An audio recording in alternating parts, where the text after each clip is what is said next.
महत्वाची बातमी आहे, टिपूला भारतीय मुसलमानांनी नायक मानणं ही सर्वस्वी चूक। दैनिक सामनातून टिपू प्रेमी यांच्यावर ही टीका करण्यात आलेली आहे आणि टिपू प्रेमी मुसलमानांना कानपिचक्या देण्यात आल्या। टिपू पाकिस्तानात नायक आणि योद्धा असं सामनात म्हटलंय।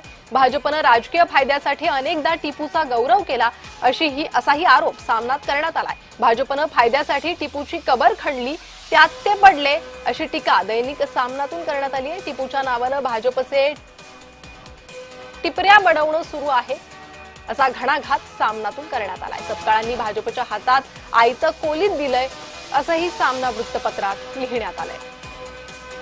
तर काय नेमकं म्हटलं आहे सामना वृत्तपत्रात पाहूया।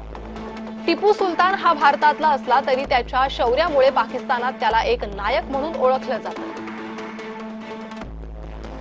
पाकिस्तानमध्ये तो एक पूजनीय योद्धा आहे, त्यामुळे टिपूला भारतीय मुसलमानांनी नायक मानणं हे सर्वस्वी चूक आहे।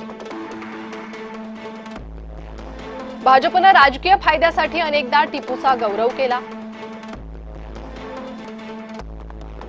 आता भाजपनं आपल्या फायद्यासाठी टिपूची कबर खणली आहे, पण त्या कबरीत तेच पडले।